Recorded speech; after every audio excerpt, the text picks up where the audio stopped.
A very good evening and a warm welcome to this Tuesday night's edition of Primetime News. I'm Salima Shimwefeleni Masipa.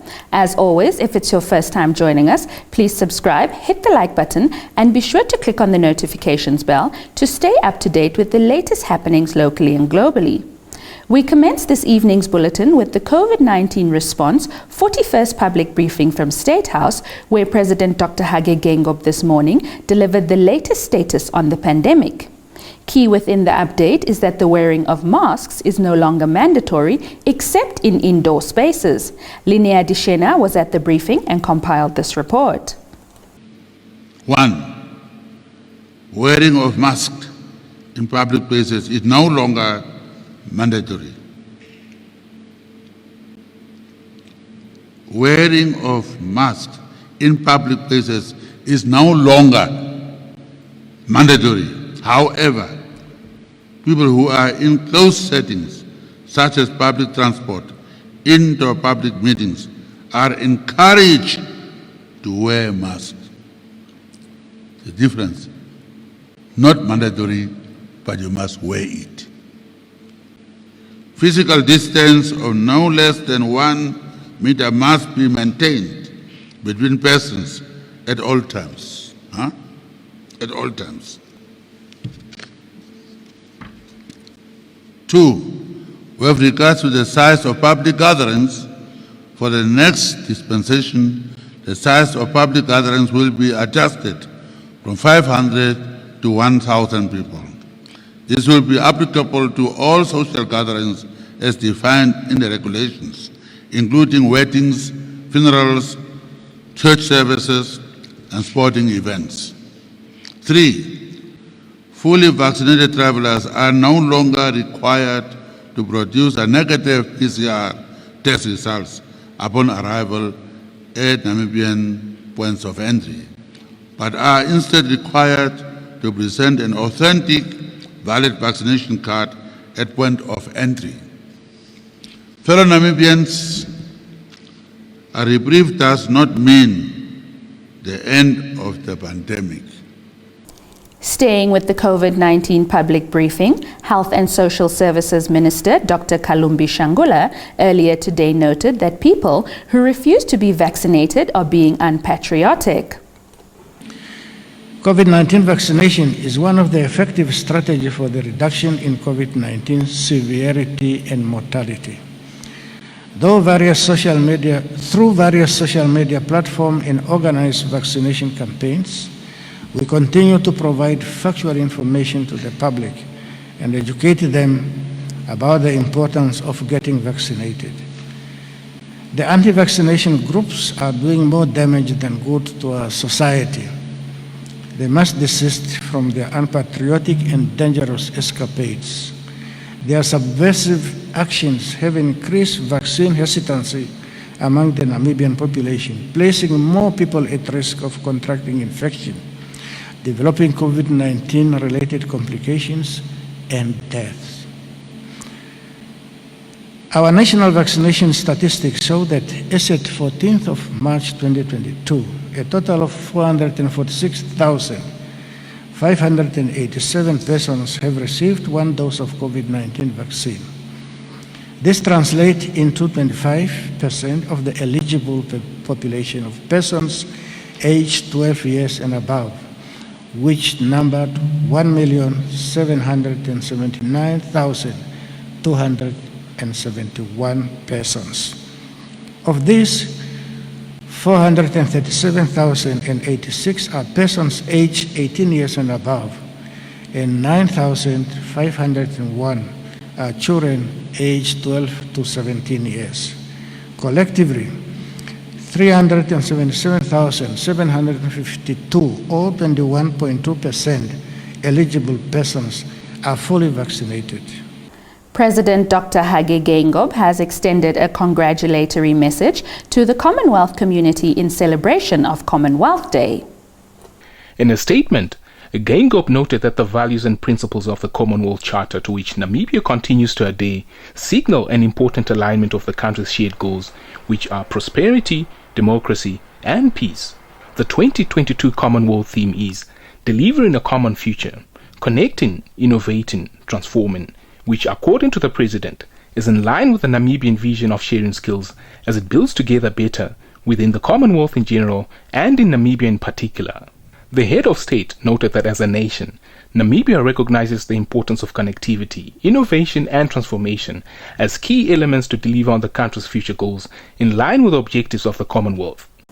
Moving on to matters concerning sanitation.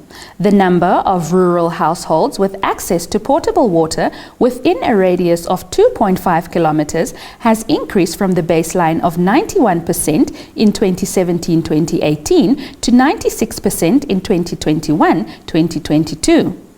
The Minister of Agriculture, Water and Land Reform, Carlos Sleidvan, said the water supply gaps which continue to prevail in regards to generation and distribution are due to a number of factors. Sleidvan addressed the official opening of a 5-day strategic plan workshop for his ministry at Swakopmund. Also noted that the percentage of households with access to improved sanitation facilities improved from 42% in 2016-17 to 54% over the past 5 years. He added among other achievements is the construction of the Nekatal Dam and 8 other earth dams, which were completed, enabling opportunities for intensive agriculture and enhanced water supply. Sleidvan noted it is imperative for the ministry to craft its next set of strategic intent, taking into account these material developments for cost minimization and leveraging other resources of funding for a more targeted and outcome-oriented strategy.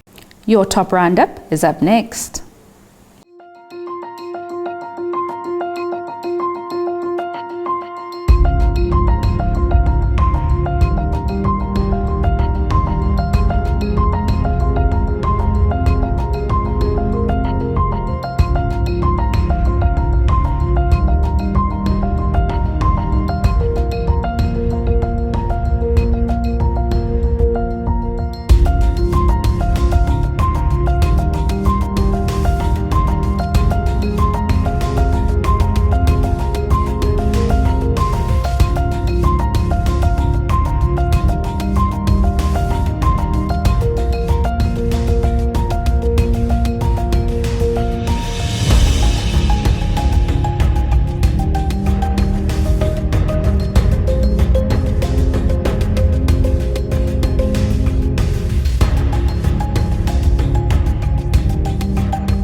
In tonight's business and economic segment, we begin at home. In the recently concluded cabinet retreat, Head of State Dr. Hage Geingob noted that Namibia's economic progress has largely been hampered by global macroeconomic factors, which have been exacerbated by the emergence and impact of the COVID-19 pandemic and, until recently, the Russia-Ukraine tensions. We can all attest to the fact that the past several years have not been kind to our development aspirations. At a time when we were looking forward to consolidating our economic growth, the global economy experienced a meltdown, whose effects were felt most by developing nations, including Namibia. In fact, when we took over the office, that's where the meltdown started. That we crossed over with actually deficit, unlike in the past when you cross over with some money at least. And when there was not enough,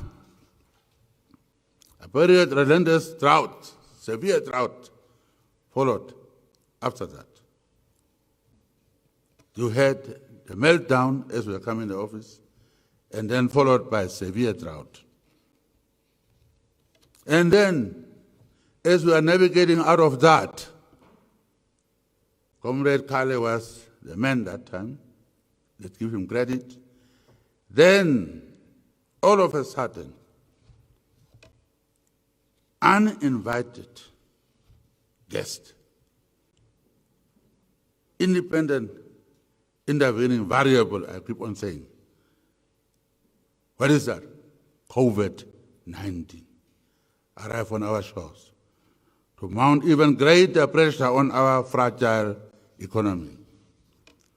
Furthermore, we are informed by experts that the ongoing Russia-Ukraine conflict, as an independent intervening variable, has started to impact negatively on the global economic fundamentals, as already witnessed in record high petroleum prices, as well as envisage global shortages in fertilizers, grain, and wheat supplies.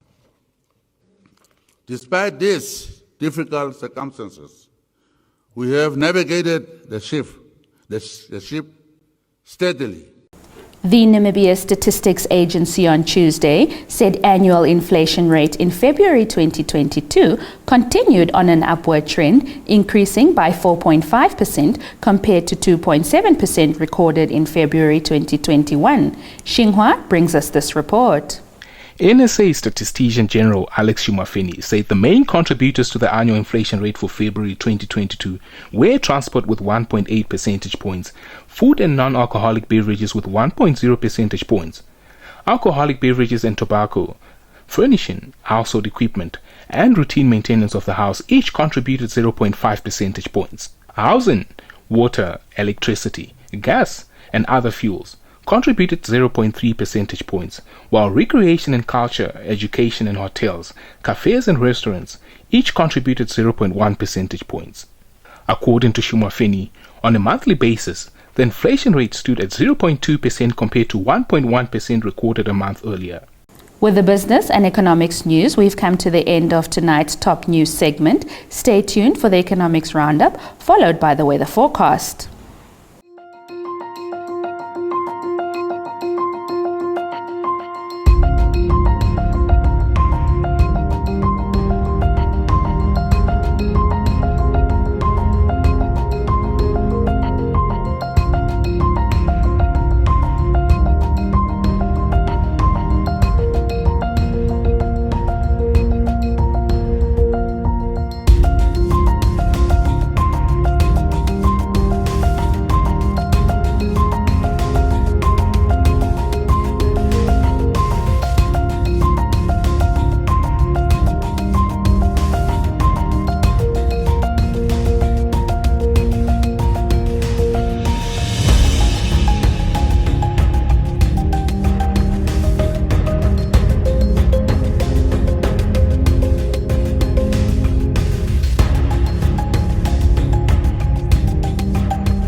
A warm welcome to Tuesday's edition of Sport Planet. I'm Joy Gosses.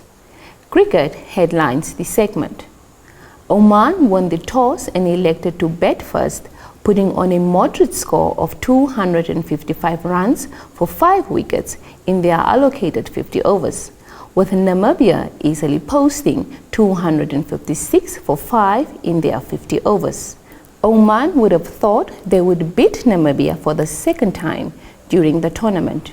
However, a solid performance by man of the match, Nico Lofty-Eaton, who smashed 68 runs off 71 balls, Captain Gerard Erasmus with 48 runs, J.J. Smith with 39, and David Vise with 48, saw Namibia beat their opponents comfortably with 5 wickets to spare. On to Paralympics. The Namibia Paralympic Committee Secretary General, Michael Hamukwaya, has expressed his excitement with athletes selected to represent the country at competitions in Dubai and South Africa. Hamukwaya will travel to the 5th edition of the Dubai Grand Prix slated for the 21st to the 24th of March 2022 with an athlete and a guide. Stand by for your sports roundup.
With the Sport Planet segment, we have come to the end of Tuesday's edition of Primetime News.